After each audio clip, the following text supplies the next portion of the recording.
धन बल तप बल बाहुबल जब चले नए को काम, प्रेम मुदित मन से कहो जय श्री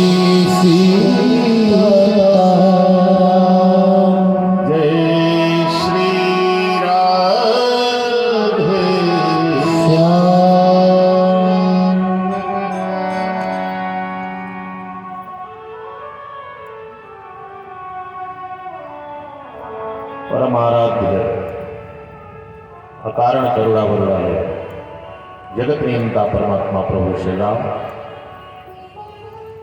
पराम्बा जगदम्बा जगत जननी मातेश्वरी श्री जानकी जी, अनंत बलवंत विकराल विक्रय वेद विग्रेदांत वज्र धर्षंत श्री हनुमंतलाल जी महाराज, शशांक शेखर भूत भावन त्रिशूल पाणी देवादिदेव महादेव, काली कमली वाले अनाथों के नाथ बाबा विश्वनाथ के पावन चरणों में दास का कोट शह नमन बंदन स्वीकार।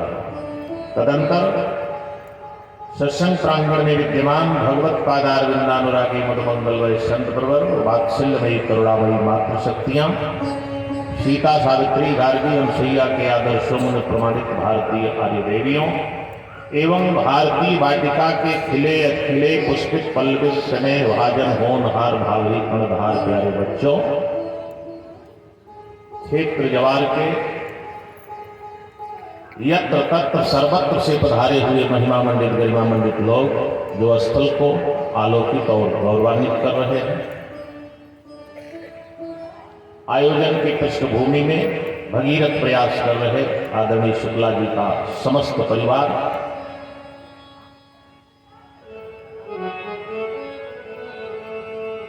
जिनके द्वारा भजन गंगा में आप निमज्जन अवगाहन कर रहे थे, ऐसे गंधर्व विद्या के पारंगत सभी कलाकार बंधु, अभी अभी जिनकी वाणी से आप आप्यायित हो रहे थे, आपके सुपरिचित पूर्व परिचित हमारे अविरतम बड़े भैया हरि प्रसाद जी,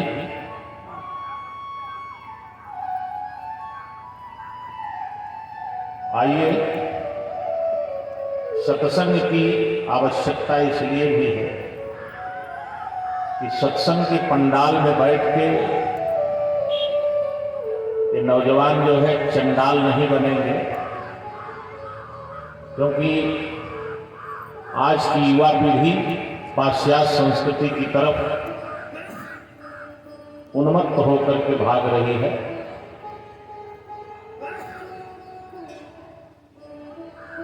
इसीलिए पाश्चात्य संस्कृति पश्चिम दिशा से प्रवेश न करे, पश्चिम द्वार रहा बलवाना, बुद्धिमताम वरिष्ठम ज्ञानिनाम अग्रगण्यम। श्री हनुमान जी महाराज, ब्रह्मचारी का पहरा लगा हुआ है अतुलित बल धामम का, कि कोई भी पाश्चात्य संस्कृति इधर से प्रवेश न कर सके, और जहां प्रवेश कर गई है वहां का कल्चर देखिए। रावण कह रहा है कि बूढ़ भयो न तो मरते तो ही, बुढ़ा गए हो नहीं तो इतना तुमको पीटते कि होश ठिकाने हो जाता। यही है पश्चिमी सभ्यता, लंका का कल्चर, रावण के राज्य का प्रभाव। वृद्ध का सम्मान नहीं हो रहा। वृद्ध समाज की लाइब्रेरी होता है, उसे पढ़ के युवा पीढ़ी सन्मार्ग पर चलना सीखती है, लेकिन वो विलुप्त हो गया है। बेटे बेटियों की शादियां माता पिता एक अभिभावक के रूप में उसका हित देखते हुए सुनिश्चित करते हैं, लेकिन लंका की संस्कृति में ऐसा नहीं है। भाई और बाप नहीं गया बरदिखाई करने के लिए, लड़कियां खुद ही चल पड़ी दुल्हा खोजने। पहुंच गई कहा दंडकारण्य में, और संयोग से राम लक्ष्मण दिखाई पड़ गए।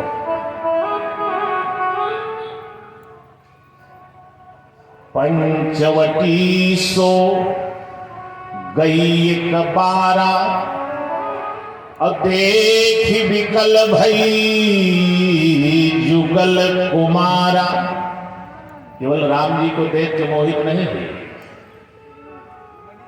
लक्ष्मण और राम दोनों लोगों को देख के मोहित हुए। जिधर से नंबर लग जाए, चाहे समर का जो है आ जाए नंबर में, अगर नहीं समरका से काम बन रहा है तो गोरकुओं चलेंगे, कोनो बात नहीं। अच्छा पहुंच भी गई, ऐसे थोड़ी पहुंची, पहले खूब बढ़िया ब्यूटी पार्लर में मेकअप किया सुपर्णखा। अब आप कहेंगे बाबा वही समय व्यवस्था थी, कोई नई व्यवस्था नहीं चली। विज्ञान उसका नाम है, मनीषियों का ही एक ज्ञान था, उसी की नकल विज्ञान है। गोस्वामी जी ने लिखा कि रुचिर रूप धरि प्रभु वहीं आई। रुचिर का मतलब होता है नकली बनावटी, अपनी मर्जी से जो अच्छा लगे। नकली मेकअप किया और राम जी के पास आई। अब बतियाने का तरीका देखिए, बतियाई कम लेकिन मुस्कियाई ज्यादा, बोली वचन बहुत मुस्काई। अब इधर उधर के कोई लपेट वार्ता नहीं, डायरेक्ट शादी का प्रस्ताव। सुपर्णखा ने कहा देखो वैसे तो मैं बहुत खोजी और कोई हमारे योग्य दुल्हा मिला नहीं शादी के लिए, तो मैं तो बहुत निराश हो गई थी। लेकिन मन माना कछ तुम ही निहारी। कछ का मतलब 1/4, कछ मारेस कछ मर्देस कछ मिलेस धर घूर और कछ पुन जाय पुकारे। तो सुपर्णखा कह रही है कि चौथाई मतलब कुछ थोड़ा सा तुमको देख के मूड बन गया है शादी का, और हमको लगता है कि ब्रह्मा ने हमारी तुम्हारी कुंडली भी सोच समझ के ही पहले से बना दिया है कि मन माना कछु तुम ही निहारी, यह संयोग विधि। राम जी बड़े चक्कर में पड़ गए, क्योंकि दो जगह ऐसी समस्या आई कि ब्रह्मा की लिखी कुंडली लोगों ने राम जी के सामने पेश कर दिया। एक सुपर्णखा पेश कर रही है, यह संयोग विधि रचा विचारी। राम जी ने कहा सीता हम फैसला नहीं कर पा रहे, क्योंकि सीता जी बगल में ही बैठी हैं और सुपर्णखा बतला रही है राम जी से, hello mister Ram, I am most beautiful women in this world. शादी कर लो, कुंडली बैठ रही, गन्ना बैठ रहा, ब्रह्मा ने जोड़ी सोच समझ के बनाया है। और सीता जी सुन रही है सब।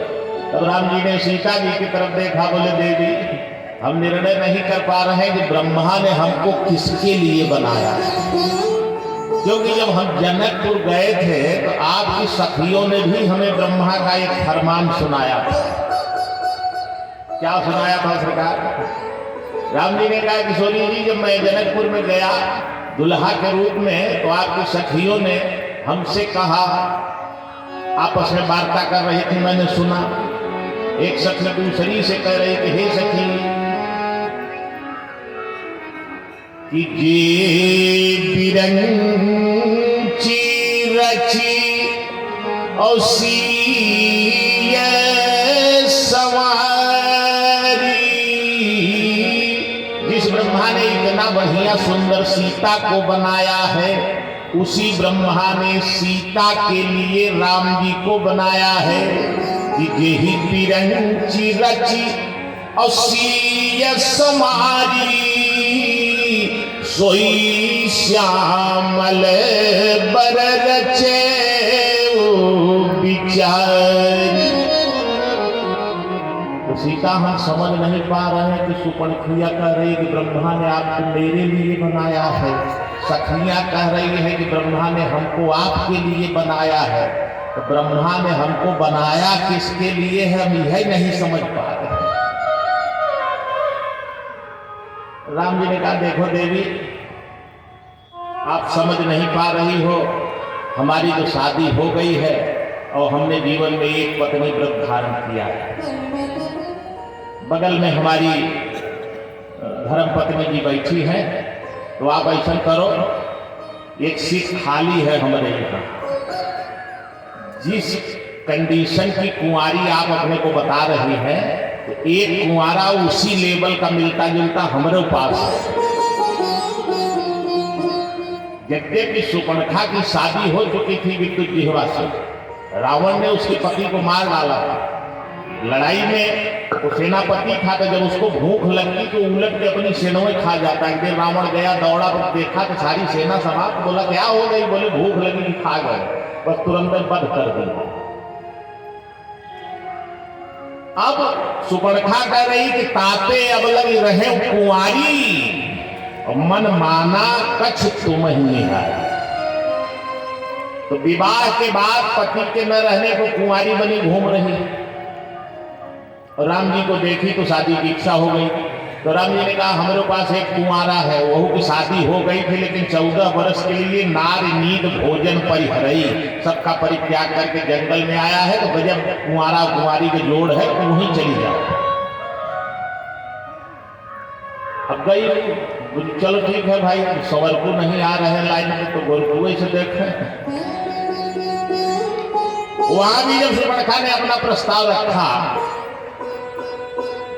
तो लक्ष्मण जी उसको देख के मुस्कुराए।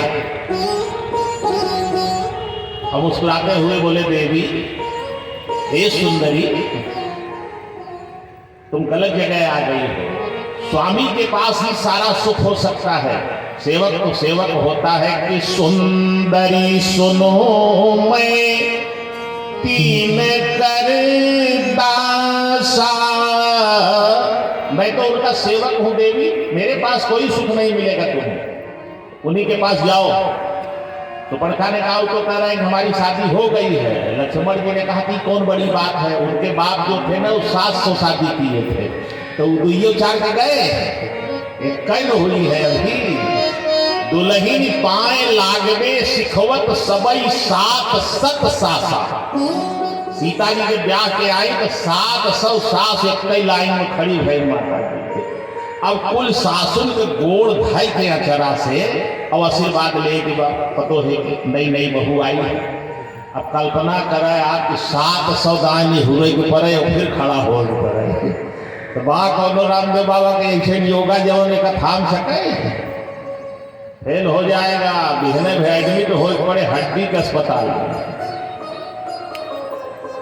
लेकिन सीता जी की आज्ञा शक्ति है, अमित रूप प्रगटे हैं।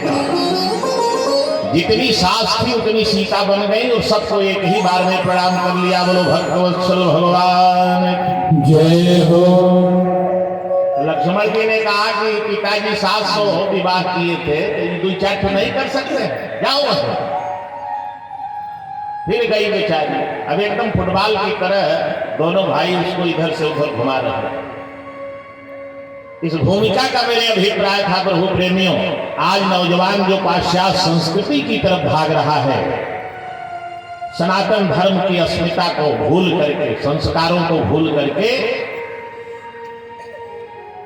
ऐसी परिस्थिति में एकांत जंगल में दंडकारण्य में एक सुंदरी सुंदर मेकअप करके राम जी के पास आई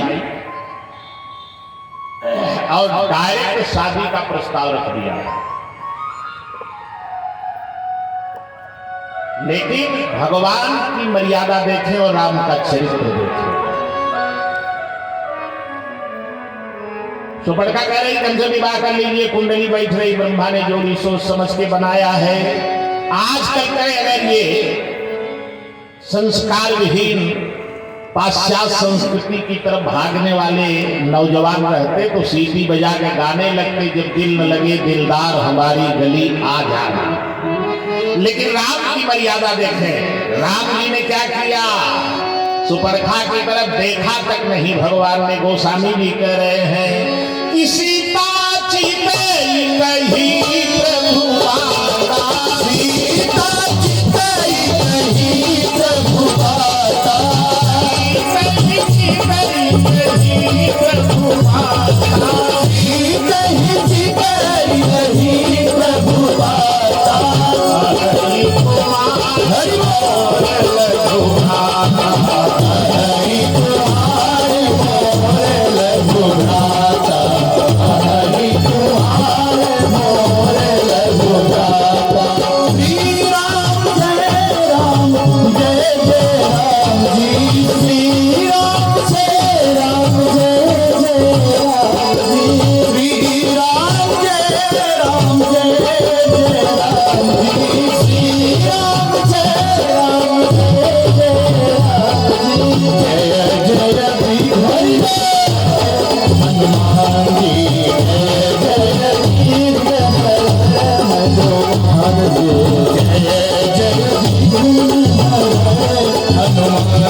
बोलिए आनंद कंद भगवान की जय हो। आइए प्रभु प्रेमियों, पूर्व प्रसंग के माध्यम से चर्चा आप श्रवण कर रहे थे। भगवान शिव 87,000 वर्ष के बाद अपनी समाधि तोड़ते राम राम सुमिरन शिव लागे। भैया सती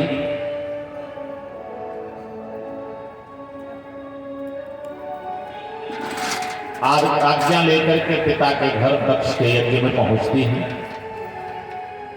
योगाग्नि में माता सती ने अपने शरीर का आत्मदाह कर दिया। पार्वती के रूप में हिमांचल के घर पुनः जन्म होता है। भगवान शिव परीक्षा लेने के बाद वचन देते हैं विवाह का, श्रद्धा और विश्वास का मिलन। पुनः जाकर के भोलेनाथ अपनी समाधि में मौन हो गए।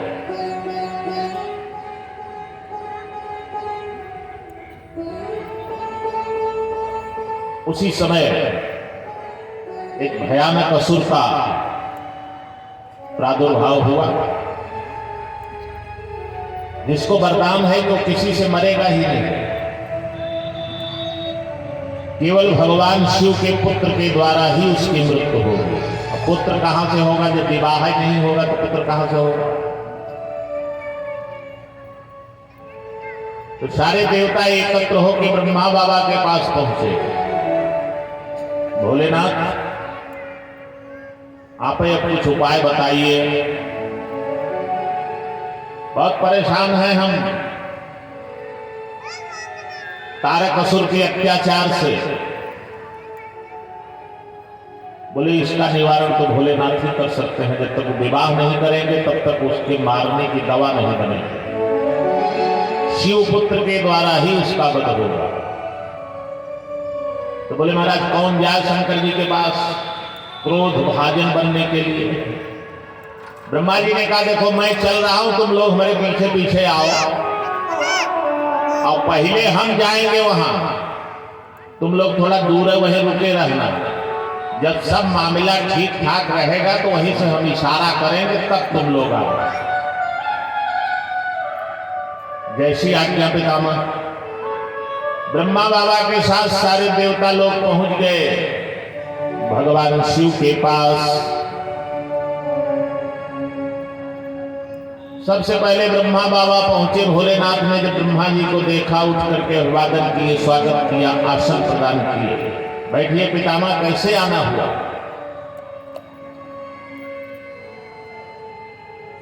अब ब्रह्मा बाबा कैसे कहें कि आए नहीं है, कुछ और लोग साथ में हैं, आधी बारात मेरे पीछे पड़ी है, हम तो अकेले में आए हैं। तो ब्रह्मा बाबा ने इशारा किया कि तुम लोग भी आ जाओ, मामला ठीक है, माहौल बढ़िया है, मूड में दिख रहे हैं भोलेनाथ। देवता लोग भी आ गए। ब्रह्मा बाबा ने कहा मूर्ति की तरह खड़े मत रहो, शुरू हो जाओ। सारे देवता भोलेनाथ के चरणों में गिर के दंडवत प्रणाम करने लगे। पृथक पृथक सब जब कीन प्रशंसा, भय प्रसन्न चंद्रयवतंसा। बारी बारी से सारे देवताओं ने प्रणाम किया, स्तुति किए, प्रशंसा किए, भोलेनाथ प्रसन्न हो। अब देवताओं ने ब्रह्मा बाबा से कहा एकदम बढ़िया मौका है, एकदम प्रसन्न दिखाई दे रहे हैं महाराज, जल्दी से अब बात सामने रख दीजिए। तो ब्रह्मा जी इतने पागल थोड़ी हम देख के रचयिता है, डायरेक्ट कह रहे हैं कि शंकर जी आप अपना विवाह कर लो। तो भोले बाबा कहते कि भाऊ हमारे पास काहे का आए हो, आप ही जाकर अपना क्यों और विवाह कर लो। तो बात को घुमाया ब्रह्मा जी ने, सीधे नहीं कहे। ब्रह्मा बाबा ने कहा भोलेनाथ देवताओं के हृदय में एक अभिलाषा है, लेकिन संकोच के बस वो कह नहीं पा रहे हैं, तो उनकी बात हम आपसे कह रहे हैं कि सकल सुरन के हृदय अस शंकर परम उछाह, और निज नैन देखा चहीं नाथ तुम्हारे विवाह। भोलेनाथ ये देवता लोग आपका विवाह देखना चाहते हैं। अच्छा जब विवाह होगा तभी न देखेंगे, विवाह कर लीजिए या हम लोग विवाह देखना चाहते हैं, मतलब दोनों का एक ही है, लेकिन कहने का तरीका बढ़िया है। भोले बाबा ब्रह्मा की चतुराई देख के बहुत प्रसन्न हुए, मुस्कुराए, स्वीकृति हो गई, विदा हुए देवता लोग। उसके बाद भगवान श्री हरि आए, विष्णु जी, दंड प्रणाम हुआ। विष्णु जी ने कहा भोलेनाथ आज देने नहीं, आज मांगने आया हूं। देवताओं का कष्ट भगवान से भी नहीं देखा जा रहा। बोले बाबा आज कुछ मांगने आया हूं आपसे। शंकर जी ने कहा महाराज जी उल्टी गंगा कैसी बहा रहा, दाता एक राम भिखारी सारी दुनिया, सेवक से क्या याचना महाराज। बोले नहीं, सेवक स्वामी सखा सिय पी के, तीनों संबंध है आपस में, एक दूसरे के स्वामी भी हैं, सेवक भी हैं, सखा भी हैं। तो भगवान ने कहा कि आप सेवक नहीं है, सेवक मैं हूं, और सेवक स्वामी से प्रार्थना कर रहा है। तो भोलेनाथ मैं आपसे निवेदन कर रहा हूं, अब विनती मम सुनहु शिव। शंकर जी ने कहा उल्टी गंगा मत बहाइए, मैं आपका स्वामी है ही नहीं हूं, तो आपकी विनती सुनूं क्यों, आप हमारे सेवक है ही नहीं है, हम इस रिश्ते को स्वीकार नहीं करते। विष्णु भगवान ने कहा ठीक है, अगर आप सेवक नहीं हैं तो मित्र तो हो सकते हैं। मोहि पर सहज स्नेह, मित्र पर जो सहज प्रेम होता है उसके अधिकार से हम आपसे कह रहे हैं कि विवाह कर लीजिए, मित्र की ही बात मान लीजिए। बोले बाबा ने कहा मित्रता भी नहीं हो सकती, हमारी आपकी कोई बराबरी है ही नहीं, वो मित्रता बराबरी में होती है। विष्णु भगवान ने कहा तो हमारा आपका संबंध है का, पहले ये फरियाद लीजिए। शंकर जी ने कहा हाँ ये बात ठीक है। शंकर जी ने कहा देखिए हमारा आपका संबंध और रिश्ता यही है कि आप हमारे स्वामी हैं, मैं आपका सेवक हूं, बस ये पहले से हम चिल्ला रहे हैं। विष्णु भगवान ने कहा चलो ठीक है हम मान लेते हैं, हम आपके स्वामी हैं, आप हमारे सेवक हैं। तो स्वामी सेवक को आदेश दे रहा है जाई विवाह शैल जही, जाकर के विवाह करिए। शंकर जी ने कहा हम स्वामी की आज्ञा का पालन करने में असमर्थ हैं, क्योंकि हम प्रतिज्ञाबद्ध हैं कि हम विवाह नहीं करेंगे। अब भगवान ने कहा कि चौथा अस्त्र चलाते। भगवान श्री हरि ने कहा भोलेनाथ आप आशुतोष अवधर दानी हैं। अच्छा अवधर दानी के दरवाजे से याचक खाली हाथ चला जाए तो उसकी दान महिमा तो कलंकित हो जाएगा। कहना क्या चाहते हैं आप? भगवान श्री हरि ने कहा तीनों संबंध फेल हो गया, अब विनती मम सुनहु शिव, सेवक बनकर मोहि पर सहज स्नेह मित्रवत जाई विवाह शैल जहि, स्वामी बनकर लेकिन मोहि मांगे यह देहु। याचक बनकर के मैं झोली फैला के आपसे याचना कर रहा हूं, क्या आप खाली हाथ लौट आएंगे? भोले बाबा ने कहा प्रभु अब जान बचना मुश्किल है, धोबिया पाट मार दिए हैं, अब तो देना ही पड़ेगा। कि सिर धरी आया सुख करिए तुम्हारा, ये धरी आया सुख करिए तुम्हारा, ये धरी आया सुख करिए तुम्हारा।